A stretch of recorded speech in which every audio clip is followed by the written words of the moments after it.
Welcome to for Road to the NFL Starts and Ends. I'm your host, Jacob.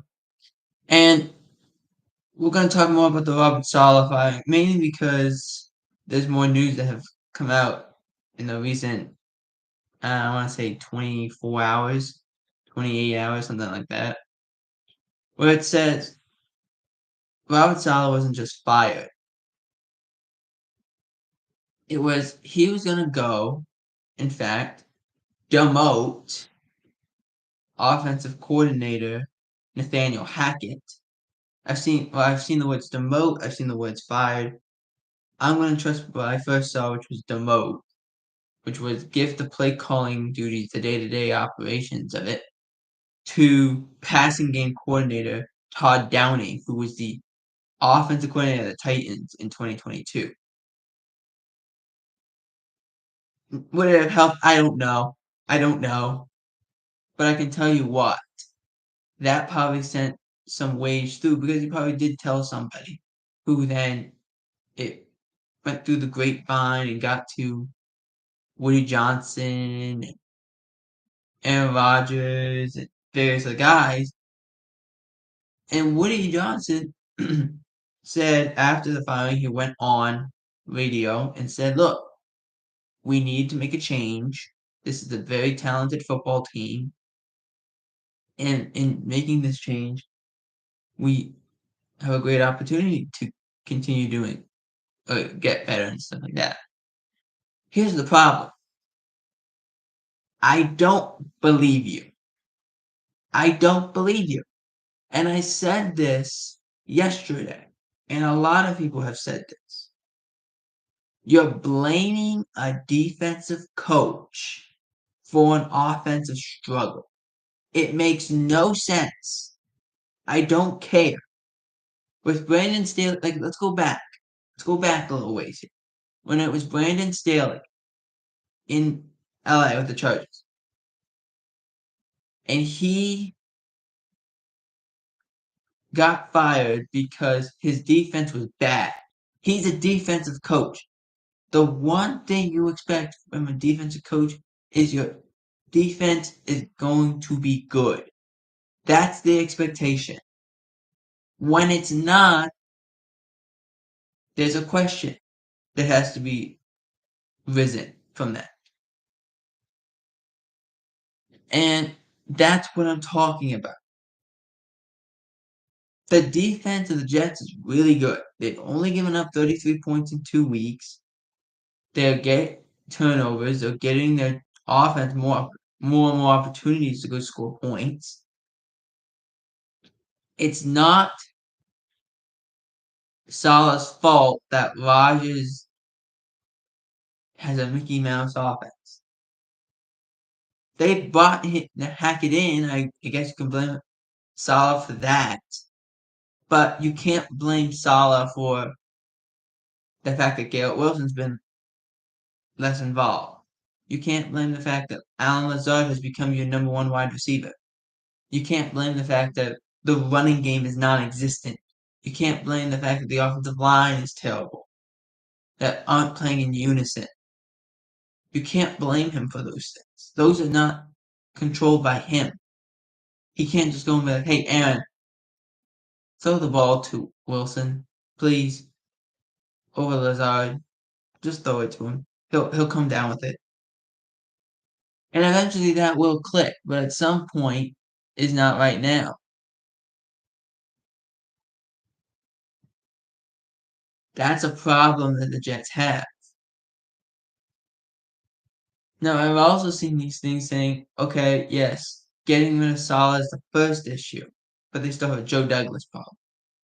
Because the Jets, I swear, they're dying on this hill. When they made the trade for Hassan Reddick, they said, we're going to play him. He's going to be great for us. Has not played a game, has not been there besides signing day. And I believe when he was getting his physical done. That was it. The only time he's been there. So, this isn't working. You're legit going and doing checks for somebody who's then it's getting taken away by the NFL to not have him play for you? It's a little weird. Now, more and more news came out about this thing about Saleh, including just a few minutes ago. But I want to start with this part first. This I heard last night, and I couldn't believe this. When Saleh was let go, they had security escort him out of the building. What? First of all, I'm not denying that a coach got fired, like Adam Gase, Todd Bowles, something like that, that they weren't escorted. They probably were escorted out of the building. But we never heard of that. We heard a lot against Saleh in the Spurs. Yeah. And Saleh actually made a statement saying he was grateful for the opportunity. But this did not seem like a grateful parting of ways. This was a parting of ways. Some things were said because you look at Saleh and the quarterbacks that he's had. He's had 6 different quarterbacks start a game. He's had Simeon, Flacco, Wilson, Zach Wilson, Tim Boyle, uh, who else? Rodgers, of course. Um, there's another name to this list I can't remember. But because I can name you 5, but there's 6. This is not a good team. It's not a good team. Oh, Darnold, Sam Darnold.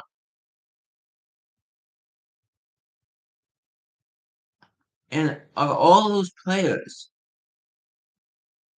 that he's gone through at quarterback in whatever it is, 4 or 5 years, you're blaming that all on him? I mean, quarterbacks, I guess. But you bring in Aaron Rodgers, the expectation is he's going to be good. He's gotten beaten up. I understand he needs time to throw the football, but at some point, like, you brought in Mike Williams. They brought in Allen Lazard for Rodgers. They had to get Wilson there. They brought in Cobb last year.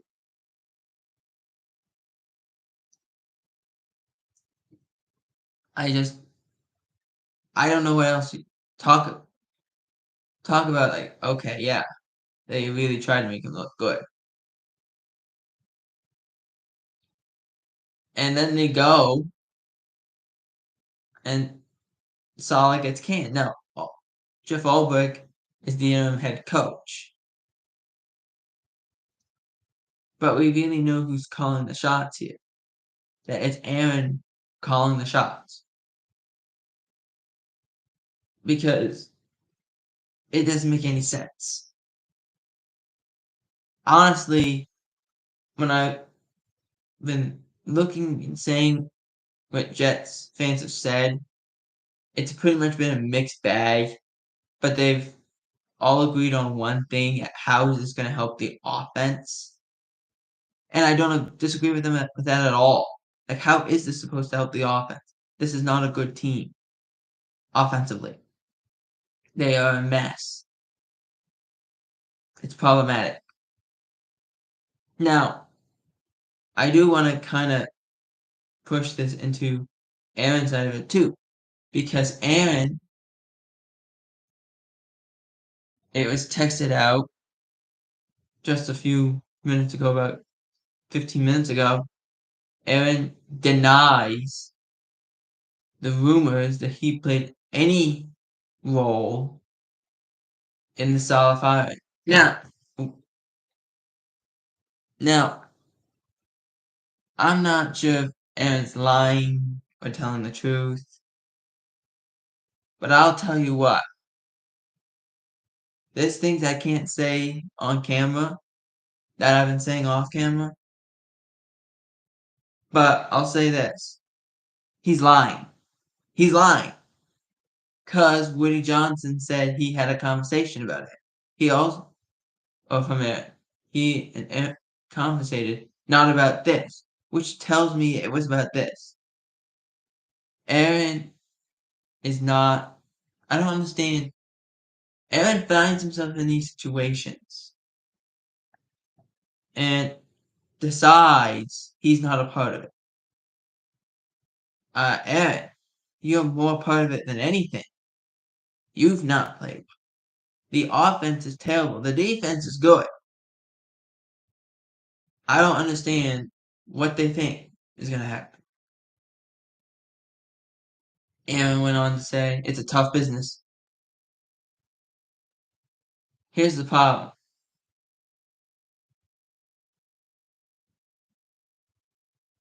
Aaron is not and shouldn't be, no player should be, entrusted on who's the coach. Nobody. Now, there's a report saying, well, the Jets still have a chance to get Devontae Adams. Sure.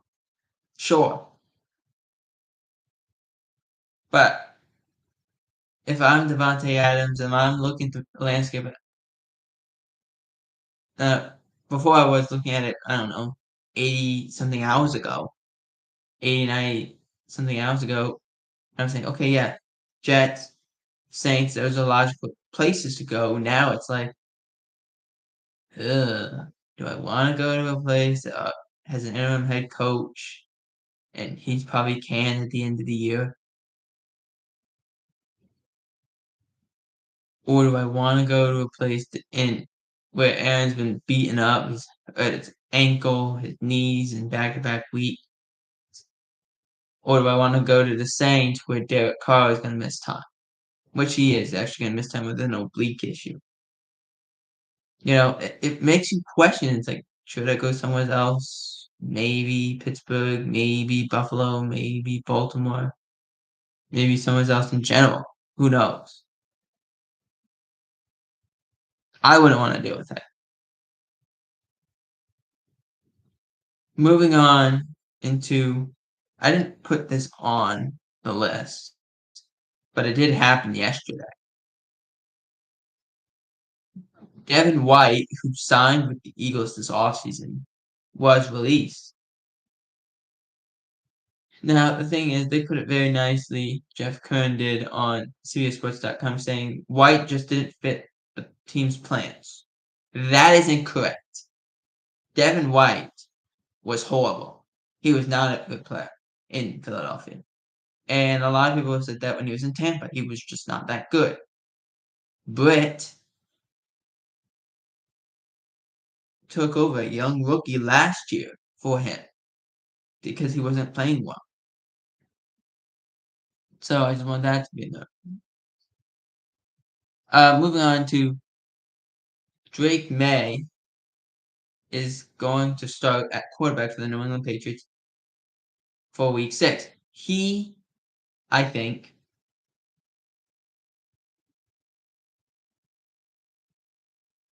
I've said this before, this is not a good choice by the Patriots. I understand you think we can win. This is not a good team. This is too hard of a schedule. Okay? Starting him Week 6, you're just going to beat him up and lose his confidence. It's not worth it. Even if the fans are clamoring for it, it's not a good choice. Moving on to Devontae Adams, going to miss, or expected to miss, his third straight game. Look, it's evident he doesn't want to be there. He doesn't want to be there.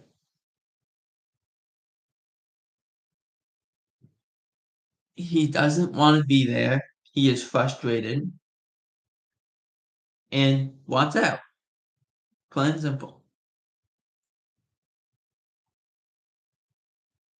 Now, I want to do this before we get to the previews because this was actually two big news sources the last day and a half, which is Texans wide receiver Nico Collins out for at least 4 games. They placed him on IR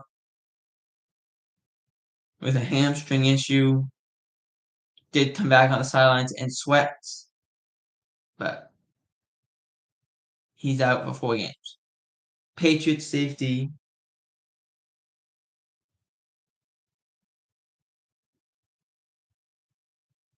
Jabril Peppers.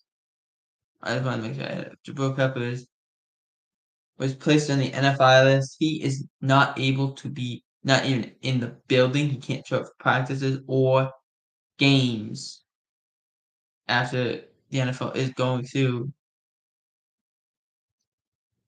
the charges set against him, the assault charges set against him this past Monday. Now, let's go to the games, as we actually have very few games because the 49ers play the Seahawks, the Cowboys play the Lions, the Chiefs are on bye. So it's actually very few games. We got, in fact, 4 of them. We have the 49ers versus the Seahawks, plus 3.5 for the Seahawks. 49ers have a chance to go and be at their lowest point 2-4. Seattle has lost 2 in a row in an odd enough fashion. This game decides first place. That's the craziest thing. This game decides first place in the NFC West, excuse me. I know San Francisco hasn't played well, and I know Seattle hasn't played well, but Seattle lost to the Giants, so I'm taking the Niners. Niners win this game 28 to 28-24, 49ers. Next up, Texans versus Patriots, plus 7. I don't know if that's because of the decision to start Drake May or not, but when you got Daniil Hunter, Will Anderson looking at a young rookie who making his first career start, yeah, give me the Texans. Texans win blowout fashion 31-10.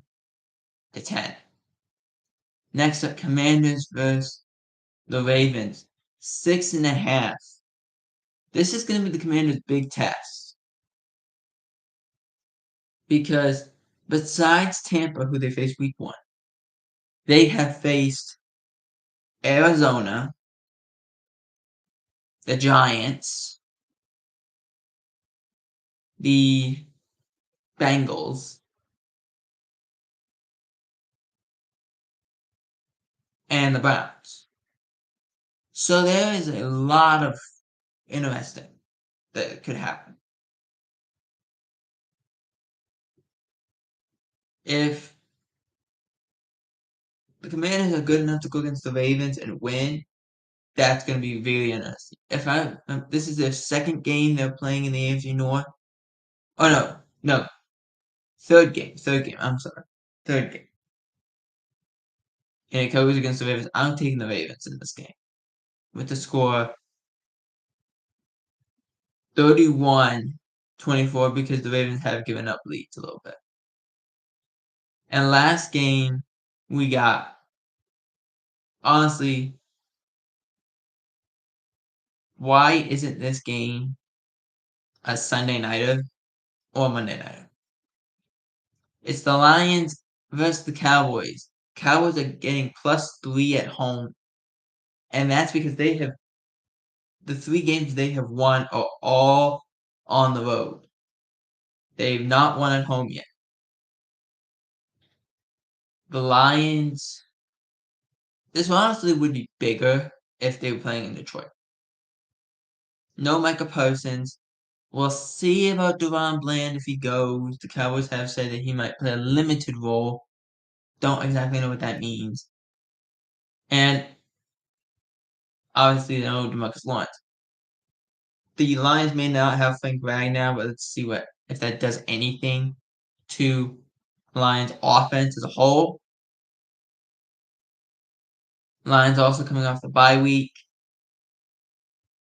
This game has a lot as in what happened a year ago with the eligible wide receiver slash tackle kind of situations